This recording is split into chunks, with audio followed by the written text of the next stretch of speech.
বসিরহাট লোকসভা কেন্দ্রের দিকে, কিন্তু এই বসিরহাট লোকসভা কেন্দ্র বলতে সবার আগে সন্দেশখালীর নাম মনে পড়ে। তার কারণ আন্দোলন দেখেছে মানুষ, সন্দেশখালী নিয়ে তরজাও দেখেছে মানুষ। কিন্তু এবার সন্দেশখালীতে ইস্যুর ভোট, আজ 24-এর ভোটে, কারণ এই ইস্যু সন্দেশখালী, যেমনটা বলছিলাম বসিরহাট লোকসভা মানেই সন্দেশখালীর নাম উঠে আসে। কিন্তু যদি এই লোকসভা ভোটের দিকে আমরা নজর রাখি, সেখানে আমরা মহিলাদের বিক্ষোভ পর্যন্ত দেখেছি এবং তারই পাশাপাশি ভাইরাল ভিডিও, সেই ভাইরাল ভিডিও নিয়েও রাজ্য রাজনীতি তোলপাড় হয়েছে। সেই ভিডিও কিন্তু বাংলার মানুষ দেখেছে। আর সেই সন্দেশখালীতেও আজ ভোট রয়েছে, যা বসিরহাট লোকসভা কেন্দ্রের অন্তর্গত। এবং আমরা নজর রাখি যদি, তাহলে সন্দেশখালী, বাদুরিয়া, হারোয়া, মিনাখা, হিঙ্গলগঞ্জ, বসিরহাট উত্তর ও বসিরহাট দক্ষিণ, এই 7 বিধানসভা কেন্দ্র রয়েছে। আর তারই পাশাপাশি সন্দেশখালীর দিকে একটু নজর রাখতে হচ্ছে। জিয়াউল আমাদের প্রতিনিধি রয়েছেন আমাদের সঙ্গে। জিয়াউল, আন্দোলন, ভাইরাল ভিডিও সব মিলিয়ে সন্দেশখালী যে এবারের ইস্যু, তা আর বলার অপেক্ষা রাখে না। সেই সন্দেশখালীতে আজ ভোট সকাল থেকে। এই মুহূর্তে তুমি যেখানে রয়েছো, সেখানকার ছবিটা ঠিক কি?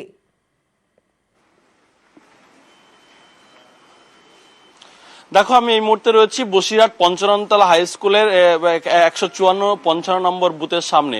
কিন্তু সকাল থেকে যে মানুষের যে উদ্দীপনা, তেমন কিন্তু এখনো পর্যন্ত লক্ষ্য করা যাচ্ছে না। কিন্তু তুমি যেমনটি বলছিলে, বসিরহাট লোকসভাকে কেন্দ্র করে, সন্দেশখালীকে কেন্দ্র করে বসিরহাট লোকসভা, একাধিক বিধানসভা রয়েছে। সেই সন্দেশখালীতে কিন্তু একেবারে আন্দোলন শুরু। মহিলারা ঝাঁটা লাঠি নিয়ে বিভিন্ন সময় তার রাস্তায় নেমেছেন। পরবর্তীকালে ভিডিও ভাইরাল হয়েছে। ফলে শাসক বিরোধী ফলে দুই পক্ষই কিন্তু বারংবার সন্দেশখালীকে ইস্যু করতে চেয়েছে বসিরহাট লোকসভাকে কেন্দ্র করে।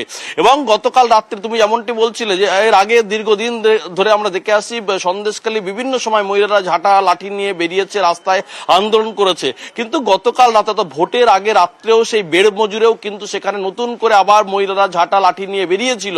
মূলত তাদের একটাই দাবি যে কেন্দ্রীয় বাহিনী বা রাজ্য পুলিশ তাদেরকে নাকি ভয় দেখাচ্ছে রাতে গিয়ে, এবং এই নিয়েও কিন্তু সরগরম রয়েছে। ফলে ইতিমধ্যে সন্দেশখালী সহ যে বসিরহাট, হাড়োয়া, মিনাখা বা বসিরহাট উত্তর দক্ষিণ সহ একাধিক যে বিধানসভা রয়েছে, ছোট ছোট বিক্ষিপ্ত ঘটনা। কিন্তু সন্দেশখালী মূল ফোকাস, অর্থাৎ সন্দেশখালীর মহিলারা বারবার আন্দোলন করেছে। কিন্তু এই যে ভাইরাল ভিডিও করার পরে যে বিজেপি অনেকটা সুবিধা পাওয়ার চেষ্টা করছিল, সেখান থেকে কিন্তু শাসক দলের স্পষ্ট বক্তব্য, ভিডিওটা সবটাই ভিডিও ভাইরাল হওয়ার পরে কিন্তু সবটাই সাজানো নাটক, এমনটাও কিন্তু বারবার প্রচারে উঠে এসছে। ফলে সেখান থেকে দেখতে গেলে একটা বসিরহাট লোকসভার মধ্যে অত্যন্ত গুরুত্বপূর্ণ এই সন্দেশখালীর বিজেপি যিনি প্রার্থী রেখা পাত্র, তিনি কিছু সময়ের মধ্যে বসিরহাটে তিনি থাকেন, সেখান থেকে গিয়ে সেই পাত্রপাড়ায় গিয়ে মন্দিরে পুজো দিয়ে তিনি সেখান থেকে ভোট দিয়ে তারপরে বিভিন্ন এলাকায় ঘুরবেন। কিন্তু সন্দেশখালী রাতভর কিন্তু একটা চাপা উত্তেজনা ছিল। শুধুমাত্র পুলিশ প্রশাসনের দিকে অভিযোগ তুলছে এলাকার মহিলারা। কিন্তু সব মিলে দেখতে গেলে এখনো পর্যন্ত শান্তিপূর্ণ। বেশ কয়েক জায়গায় সামান্য বিক্ষিপ্ত ঘটনা খবর আসছে, পুলিশ সেখানে গেছেন।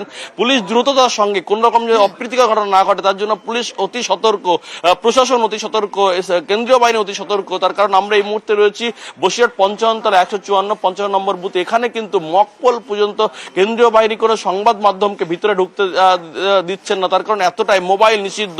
ফলে বুথের মধ্যে কি হচ্ছে, কোনো মানুষ, সাধারণ মানুষ তার মোবাইল নিয়ে ঢুকবেন, সেখানে ভোট কিভাবে হচ্ছে সেগুলো যাতে না বাইরে আসে, তার জন্যই কিন্তু একেবারে অতি সতর্ক রয়েছেন প্রশাসন। কড়া নিরাপত্তার মধ্য দিয়ে বসিরহাট লোকসভার একাধিক বিধানসভায় ভোট শুরু হচ্ছে। এবং সব থেকে গুরুত্বপূর্ণ, যেমনটি বলছিলে, এই সন্দেশখালী, সেই সন্দেশখালী কিন্তু কড়া নিরাপত্তা, অর্থাৎ এই যে সন্দেশখালী ধামাখালী থেকে সন্দেশখালী যাওয়ার, সেখানে একাধিক জায়গায় নাকা চেকিং হচ্ছে যাতে কোনো বহিরাগত ঢুকতে না পারে এই সমস্ত এলাকায়। ফলে সব মিলিয়ে দেখা যাচ্ছে সকালের এই সন্দেশখালী যে মূল ইস্যু, সেখান থেকেই এই সন্দেশখালীকে কেন্দ্র করেই কিন্তু বসিরহাট লোকসভা। ফলে সবার ফোকাস কিন্তু এই মুহূর্তে সন্দেশখালীর দিকে। তখন সন্দেশখালীর মহিলারা যে বারবার আন্দোলন করছিল, এখন দেখার বিষয় কিভাবে নির্বিঘ্নে ভোট হয় কিনা সেদিকে কিন্তু তাকিয়ে রয়েছে সারা বাংলা। দিন ভর নজর থাকবে অবশ্যই সন্দেশখালীর দিকে, কারণ একদিকে বিজেপি রেখা পাত্র, অন্যদিকে তৃণমূল কিন্তু ভরসা রেখেছে পোর খাওয়া রাজনীতিক হাজী নুরুল ইসলামের উপর, অন্যদিকে সিপিএম এর নিরাপদ সর্দার। দিনভর নজর থাকবে এই লোকসভা কেন্দ্রেও।